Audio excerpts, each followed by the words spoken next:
శ్రీమాత్రే నమః. సద్గురు జ్యోతిషాలయం వారి యొక్క అక్టోబర్ నెల పూర్తి రాశి ఫలితాలని ద్వాదశ రాశులకి మనం ఇప్పుడు తెలుసుకోబోతున్నాం. ఈ జ్యోతిషాస్త్రం అనేది పడుతున్న వర్షానికి ఒక గొడుగు మాత్రమే, కానీ జ్యోతిష్యం జీవితం కాదు. బాగా గుర్తుపెట్టుకోండి. మీరు మిమ్మల్ని నమ్మండి, మీ కులదైవాన్ని నమ్మండి, మీ ఇష్టదైవాన్ని నమ్మండి. మీరు చేస్తున్న వృత్తి వ్యాపారానికి న్యాయంగా ఉండండి. తప్పకుండా మీ రాశి ఫలితాలు అద్భుతంగా ఉంటుంది. సకల దేవతలు మీకు అనుగ్రహిస్తారు. ఇంకా కొంతమంది లేదండి, కొంచెం మానసికంగా మేము ఒత్తిడిగా ఉన్నాము అనుకున్న వాళ్ళు మీ పరిసర ప్రాంతాల్లో ఉన్నటువంటి సద్గురువులను సంప్రదించి మీ యొక్క జ్యోతిష్యాన్ని తెలుసుకోండి. లేదా మా ద్వారా తెలుసుకోవాలనుకుంటున్నారా, దయచేసి చెప్తున్నాను, అర్ధరాత్రి కాల్ చేయడం మానేయండి. 21 వయసు ఉన్న లోపు ఉన్న వాళ్ళు అడగకండి. 60 వయసు ఉన్న పెద్దవాళ్ళు దయచేసి, మీరు అందరూ 60 సంవత్సరాలు పొందినవారు కాబట్టి అసలు అడగకండి. ఇల్లీగల్ అఫైర్స్ వద్దు, ఆర్థికమైనటువంటి సమస్యలు వద్దు, విద్యార్థులు అసలు చేయకండి. ఎవరు తెలుసుకోవాలి, నాకు వివాహం కావాలి, నాకు వ్యాపారం బాగుందా, ఉద్యోగం బాగుందా, నా కుటుంబం బాగుందా, ఇలాంటి ప్రశ్నలు అడగండి. ఈ నెల అక్టోబర్ నెలలో ఎలా ఉందో ఒక్కొక్కటిగా మనం చూసుకుంటూ వెళ్తాం. జ్యోతిష్ శాస్త్రరీత్యా ద్వాదశ రాశులు ముందుగా మొట్టమొదటిది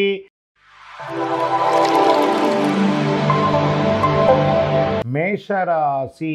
అశ్విని నక్షత్రం 1, 2, 3, 4 పాదాలు, భరణి నక్షత్రం 1, 2, 3, 4 పాదములు, కృతికా నక్షత్రం మొదటి పాదంలో జన్మించిన మేషరాశి మిత్రులారా, ఈ నెల మీకు శరన్నవరాత్రి, విజయదశమి శుభాకాంక్షలు మరియు దీపావళి శుభాకాంక్షలతో ఈ యొక్క కార్యక్రమంలో మనం ప్రియమైనటువంటి మేషరాశి మిత్రులారా, మీకు ఈ నెల మొత్తం కాస్త ఓపిక పట్టాలండి. మీరు కాస్త మిశ్రమంగా ఉందని చెప్పచ్చు. ఉద్యోగం, సహ ఉద్యోగులు మీ సలహా మేరకు నడుచుకుంటారు, కానీ మీరు ఇబ్బంది పడతారు. మీరు ఎన్నో రోజులుగా కోరుకుంటున్నటువంటి ట్రాన్స్ఫర్స్ కొంచెం ఆగే అవకాశాలు ఉన్నాయి. మాసు ద్వితీయంలో సహకరిస్తారు. ఆశించిన పదవి, మీరు కోరుకున్న ట్రాన్స్ఫర్స్ వస్తాయి. జీతాలు పెరుగుదల కోసం మీరు పెట్టిన అర్జీ మొదటి అర్ధభాగంలో కాకపోవచ్చు, రెండో అర్ధభాగంలో అయ్యే అవకాశం ఉంది. ఉద్యోగం, కొంతమందికి విదేశాలకి వెళ్ళాలి అనుకున్న వారికి ఇది ఒక మంచి సమయం అనుకోవచ్చు.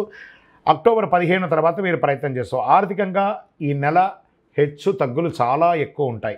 అనుకోని ఆదాయం వచ్చి, వాస్తవానికి పండగలు వస్తున్నాయి కదా, ఖర్చే 100% ఒప్పుకుంటాను, కాస్త దాన్ని జాగ్రత్త పడండి. అనుకోని ఆదాయం వచ్చే అవకాశం కూడా ఉందండోయ్. మళ్ళీ అది కూడా ఉంది. వృత్తి వ్యాపారంలో స్థిరత్వం కలిగి వ్యాపారానికి సంబంధించి పెద్ద పెట్టుబడులకి దూరంగా ఉండండి. న్యూ ఇన్వెస్ట్మెంట్స్కి దూరంగా ఉండండి. దూర ప్రయాణాలు అవకాశం ఉంటే నివారించండి, ఆపుకోండి. భాగస్వామ్యం అంటే పార్ట్నర్షిప్ ఒప్పందాలు కొన్ని రోజులు దూరంగా ఉండండి. ఉద్యోగం చేసే మహిళలకి ఇది ఒక మంచి సమయం చెప్పచ్చు. నెలాఖరులో ఉత్సాహకరంగా ఉంటుంది. తల్లిదండ్రులతో విభేదాలన్నీ కూడా తొలగిపోతాయి. స్వదేశీ ఆస్తికి సంబంధించి ఎన్నో రోజులుగా ఇబ్బంది పడుతున్న ఎన్ఆర్ఐస్కి తొందరపాటు నిర్ణయాలు ఏది తీసుకోకండి. ఇది కొంచెం ఆలస్యమయ్యే అవకాశాలు ఉన్నాయి. భార్యాభర్తల మధ్య మాస ద్వితీయంలో అన్యోన్యత పెరుగుతుంది. సోదరులతో కొన్ని విభేదాలు ఉంటే అవి కూడా తొలగిపోయే అవకాశాలు ఉన్నాయి. కుటుంబంలో శుభకార్యాలకి శ్రీకారం చుడతారు. బంధువులతో సమన్వయం అవుతారు. స్థిరాస్తి పంపకాలు, ధనలాభం ఎందు అనుకూలత ఉంటుంది. దూర ప్రయాణాల్లో వాహనాలు ఇబ్బంది వచ్చే అవకాశాలు ఉన్నాయి. జాగ్రత్త. చోరభయం, వాహనములు పోవట మొదలగు నష్టాలు వచ్చే అవకాశాలు ఉన్నాయి. అధిక శ్రమ ఉంటుంది, ఫలితం తక్కువ ఉంటుంది. ఆరోగ్యం గురించి చాలా జాగ్రత్తగా ఉండాలి. వైద్య చికిత్స చేసుకోవాల్సి వస్తుంది. ఒక శస్త్రచికిత్స కూడా అయ్యే అవకాశాలు ఉన్నాయి.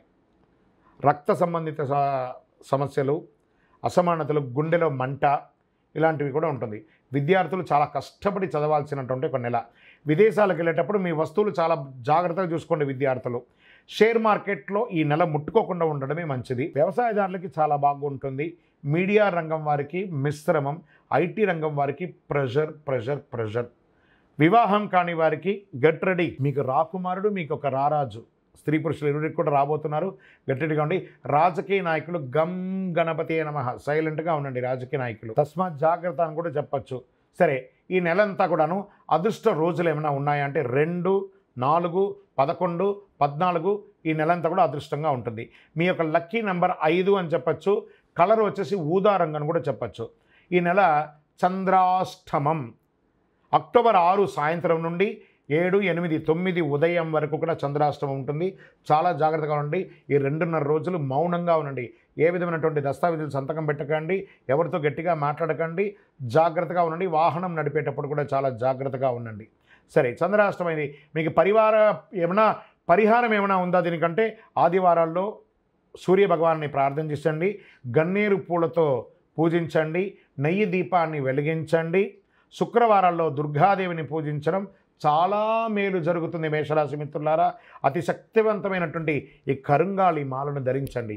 సకల అనుగ్రహాలను పొందండి. మీ వయస్సు ఎంత ఉందో అన్ని దీపాలను మీ ఇష్టదైవం, కులదైవం, పరిసర ప్రాంతాల్లో ఉన్న దేవాలయంలో పోయి దీపం వెలిగించండి. ఆయురారోగ్య ఐశ్వర్యాలతో ఉండాలని మనస్ఫూర్తిగా ప్రార్థన చేసుకుంటున్నాను. మీ యొక్క పర్సనల్ జాతకం తెలుసుకోవాలనుకుంటే ఈ కింద కనబడుతున్నటువంటి నంబర్కి వాట్సాప్ ద్వారా మీ పేరు, date of birth, time of birth, place of birth పెట్టండి. నమస్కారం.